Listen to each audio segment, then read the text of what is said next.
జై శ్రీరామ్. అందరూ ఎలా ఉన్నారు? Welcome to Lakshmi fashion house. ఇవి ఏంటనుకుంటున్నారు? ఎలా ఏదో సారికి అరిసెలు పేరుస్తాం కదా పళ్ళులో, అలా పేర్చుకున్నాము. ఎందుకు అంటే మన కస్టమరు అనే అనాలి. ఎందుకనంటే తర్వాత మా ఇద్దరు ఫ్రెండ్షిప్. ఫస్ట్ అయితే నన్ను ఒక టైలర్ గానే గుర్తించారు వీళ్ళు. కరెక్టా కాదా?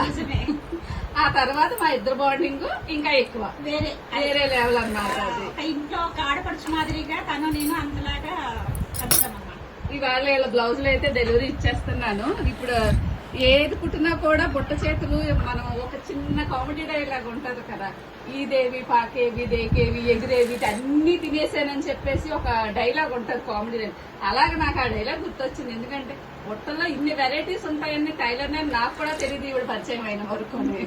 ఎందుకంటే ఎతకవలసి వస్తుంది, అన్ని బుట్ట చేతులే. నెక్స్ట్ ఏం బుట్ట కుట్టాలి, ఈ కుట్టేసాను అని చెప్పేసి ఇవైతే ఇలా కుట్టాను. నెక్స్ట్ మళ్ళీ నేను రెడీ చేసుకోవాలి. ఆల్రెడీ మళ్ళీ మనకి తీసుకుని వచ్చారు, ఎందుకంటే చాలా లాంగ్ రేంజ్ వస్తారు సుజాత నగర్ నుంచి. అందుకని చెప్పేసి ఒకేసారి తీసుకొచ్చి మళ్ళీ ఒక 2-3 నెలలు పోయాక అవి తీసుకెళ్ళి మళ్ళీ తీసుకొస్తూ. సినిమా చూడడం నాకు చాలా ఇంట్రెస్ట్ అండి. పాత సినిమా హీరోయిన్ లాగా నేను కూడా ఫాలో అవ్వాలి, అది ఎవరైనా కుడితే బాగుండు. ప్రతి పిక్చర్ కూడా నేను సేవ్ చేసేదాన్ని. ఒక సావిత్రి, లేదా అంటే శారద అని, కాంచన, మంజుల, జమున, ఇలా వీళ్ళ తాలూకు అన్ని కూడా బ్లౌజెస్ కనెక్ట్ చేసేసి ఆ పిక్చర్స్ ఎవరికి వచ్చి తెచ్చి చూపించేదాన్ని. మీరు కొట్టగలరా అంటే నిజంగా అనుకోకుండా మంచి టైలర్ అనకూడదు అన్నట్టు. ఒక ఆడపడి చేతిను మా ఇద్దరి మధ్యన అంత రిలేషన్, అంత బాండింగ్ కుదిరింది. ఒక టైలర్గా తనకు గుర్తింపు అయితే నేను ఇక్కడ తీసుకొచ్చాను ముందు రావడము, కానీ ఇద్దరము కూడా రిలేషన్ లాగా కంటిన్యూ అవుతుంది.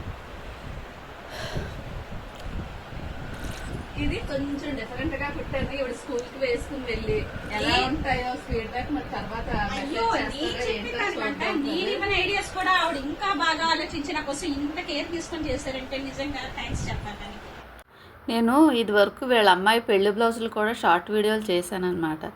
తను ఎందుకు పొంగిపోతారంటే బాగానే వాళ్ళ అమ్మాయి పెళ్ళిలోని పెళ్లి కూతురు కన్నా నీ బ్లౌజులు హైలైట్గా ఉన్నాయి, చాలా బాగా చేయించుకున్నావు.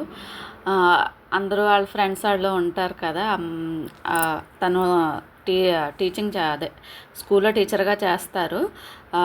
తను ఇంకా కొలీగ్స్ వాళ్ళు ఉంటారు కదా, వాళ్ళు అడుగుతూ ఉంటారట, ఈ బ్లౌజులు చాలా బాగున్నాయి. ఏంటి మన ఆడవాళ్ళకి ఒక వీక్నెస్ అది. మనకు నచ్చడం కన్నా 10 మంది బాగున్నాయి అంటే మనకి ఎంత ఆనందం వచ్చేస్తుందో కదా నిజంగాని. అలా అన్నమాట. ఏదైనా ఒక చీర కొంటే అది అందరూ బాగుంది అని అనాలి, లేకపోతే మనకి ఏంటో డిసప్పాయింట్ అయిపోతూ ఉంటాం. అలాగే ఇలా బ్లౌజులు తనకి పాత సినిమాలలో బ్లౌజులు ఇవన్నీ కూడా మీరు గమనించినట్లయితే కనుక మీకు ఎలా అనిపించిందో కామెంట్ చేయండి. ధన్యవాదాలు.